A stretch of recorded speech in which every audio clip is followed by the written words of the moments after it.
So the Dallas Cowboys just drafted one of the most dominant players in the 2025 NFL draft, and it is still a bittersweet one. Let's get into it. Hey, what's up, everyone? It's Mauricio Rodriguez here at A to Z Sports Dallas. What a wild first round of the NFL draft. I don't think anyone thought Shedeur Sanders would make it to round 2. I don't think everyone thought that, hey, the Jaguars are going to trade up in the top 5. It was wild, but let's focus on what happened to the Cowboys. I think it became clear in the 72 hours or 48 hours leading into the first round that for the Cowboys, there were two scenarios.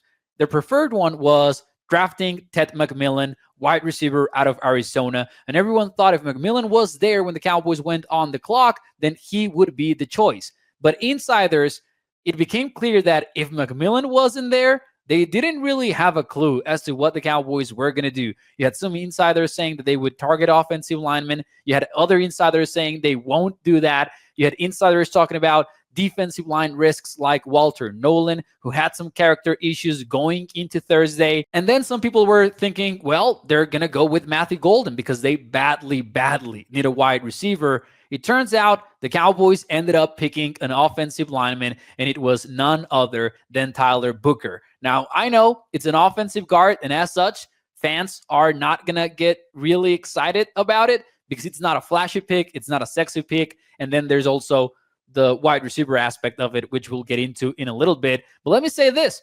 Tyler Booker is going to be a good player for the Dallas Cowboys. According to A to Z Sports draft analyst Destin Adams, he is one of the most straightforward evaluations in the 2025 NFL draft class. And I quote, his 2024 tape is arguably the most dominant of any offensive lineman in the class, but due to him playing guard, which is considered a non-premium position instead of tackle, other players have gotten more time in the spotlight.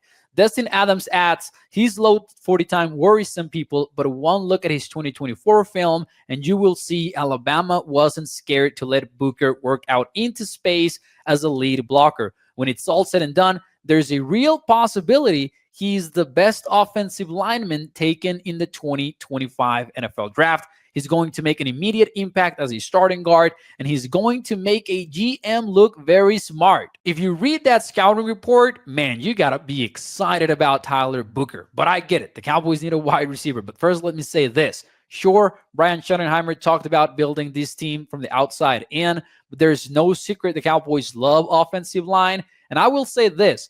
You don't know what's going to happen with Terrence Steele because there are some question marks about his play. Did he improve in the back end of the 2024 season? Sure he did.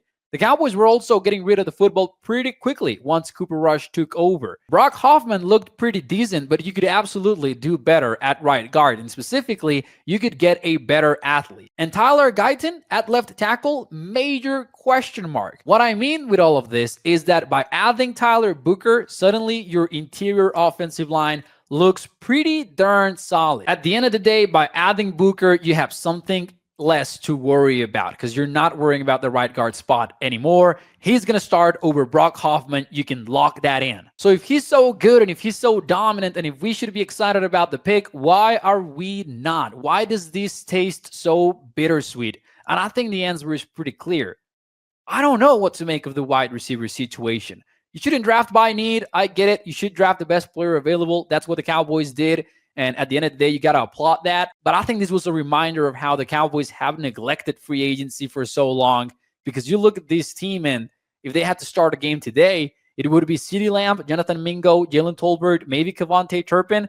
Beyond CeeDee, that scares no one. And we've seen in the past how that's hurt the Cowboys time and time again. And if it wasn't with the number 12 overall pick, I just don't think they're going to get a wide receiver in the second round that is going to truly move the needle week 1 next season. And let me tell you this, you need that. So now it's up to the Cowboys to add a free agent that can make an impact, maybe Amari Cooper, maybe Keenan Allen, or maybe make a trade for somebody that can actually impact this wide receiver room.